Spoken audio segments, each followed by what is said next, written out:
Hello guys, kagising lang natin.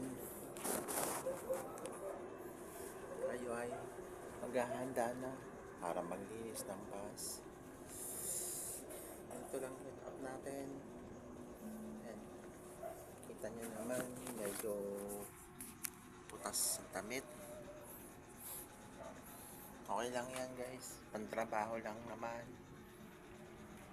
Around 6:30 na guys. Usually, pag mga ganitong oras, medyo maliwanag pa yan.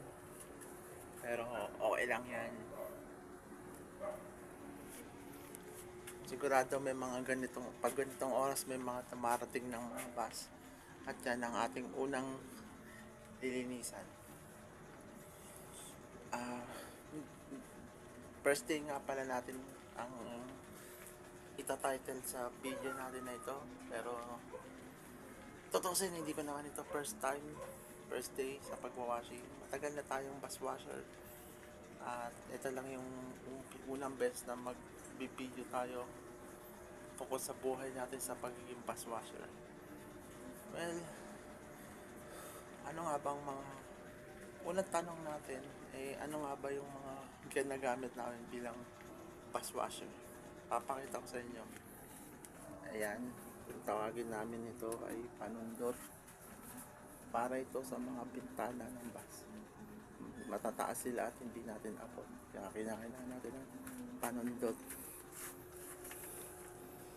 Sunod, siyempre, walis para sa loob ng bus. Pagwawalis natin sa loob ng bus. At, yan, basurahan. Yan ang sa mga kailangan natin gamitin pag sa loob lang tayo ng bus maglilinis. At map, nasan nga pala yung ating map, pero yan kasama sa pag nilinis natin. Pagdating naman sa mga gamit, ito timba, kailangan natin ng sabon pag nililinis na tayo sa labas ng katawan ng bus. At yan, downy, medyo wala na, gagawa pa tayo ng bagong downy. Foam para sa labas. At yan, sabon. So yan yung mga basic na kailangan natin gamitin. Dito nga pala ako sa barracks namin. Yan, dyan ako natutulog. At itong kabila naman ay ang kasama ko.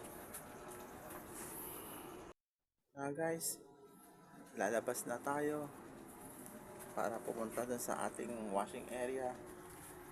Medyo nag-aambon nga lang pag mga ganitong pagkakataon. Minsan mahirap maglinis ng bus. Minsan di tayo naglilinis ng bus pag ganyang maulan. Safety first muna. Mahirap lang magkasakit. Hindi naman ganong kalakihan ang aming sweldo. Kaya mas inuuna natin ang ating kalusugan. Tara, samahan niyo ako sa ating bus area, bus washing area.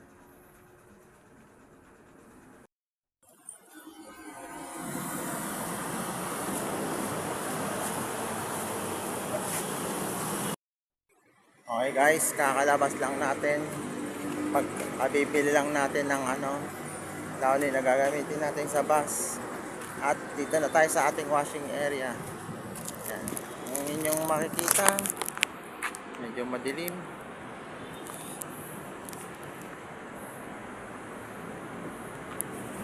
Yan. Yan nga pala dito nga pala yung washing area namin. Medyo madilim nga lang. Pero okay naman yan. Kaya naman. Ito nga pala yung mga bus na nililinis namin. Mga gel transport. Yan. Biyaheng EDSA carousel. Yan. May mga kailan din. ES. Tatlong uri ng bus. Isang kumpanya. Yan. Earthstar. Kelen. Plano ang tawag sa niya. Ito nga pala ang aming washing area. Maluwag. Dahil konti pa lang ang dumarating na bus. Ayan ang aming diesel gas station. Yan, Earth Star. Yan. Malawag tong lugar namin. Malawak. Mukha lang siyang madilim. Pero maliwanag naman yan kahit paano. May mga ilaw. Yan guys. Diyan tayo naglilinis ng bus. Sa lugar na yan. Konti pa lang kasi ang dumarating kaya medyo maluwag pa. Pero pag marami nang dumarating, masikip na. Pero hindi naman sobrang sikip niyan, Lods. Guys, dito tayo sa unang bus natin lilinisan. Una natin titignan yung mga dumi. Ayan. Hindi naman siya masyadong madumi. Dahil maagang dumating tong bus na to. Ayan. Una natin titignan kung magiging madumi, kung gaano siya kadumi. Ayan. Tignan natin kung may mga naiwan ba mga pasahero or wala. Kasi kung sakaling may naiwan yan guys, ang gagawin natin, syempre, pupulutin natin yan. Pupulutin at ibibigay natin yan sa may-ari. Ganyan ang responsibilidad natin bilang washer. Kaya paglilinis ng bus, masasabi kong mahirap din. Kasi pag may nakita tayong gamit dyan, isasoli natin yan sa mismong may-ari. Ayan. Ayan. Tignan natin yung mga dumi. Ayan guys. Tignan natin yung mga dumi. Tatanggalin natin ang mga ticket. Tulad nyan. Meron pang ganito. Ayan. Tatanggalin natin yung mga yan.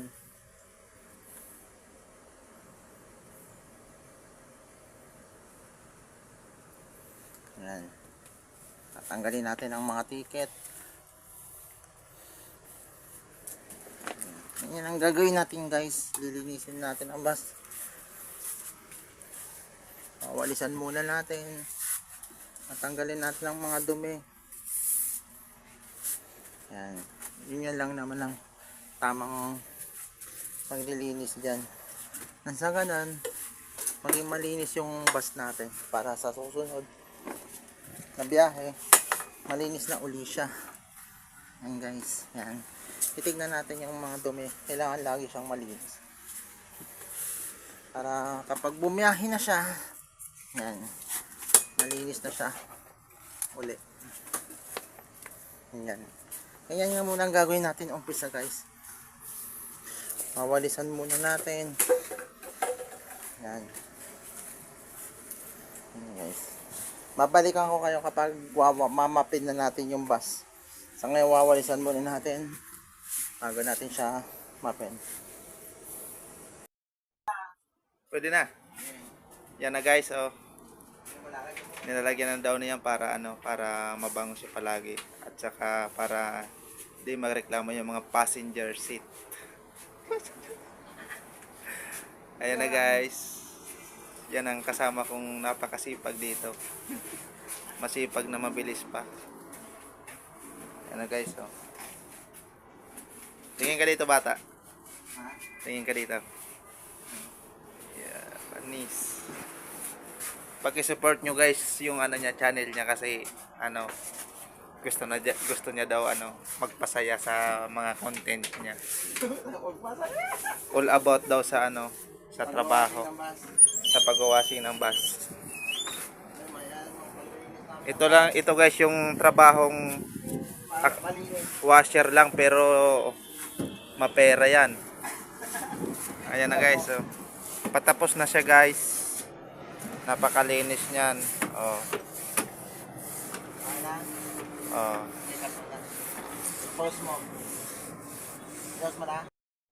Hello guys. Katapos lang nating maligo. Nandito lang. Ko lang to. Hi guys, katapos na nating maligo. Maaga tayong natapos. 1:00. Dapat 2:00 nag-uulan. Tulad nga ng sabi ko sa'yo, tulad nga ng sabi natin, safety first muna, baka magkasakit tayo sa ulan. Konti lang naman ang ating kinikita. Hindi naman tayo ganong kalaki, kaya kapag umuulan, safety first muna. Saka isa rin yan sa kalaban naming mga washer pag maulan.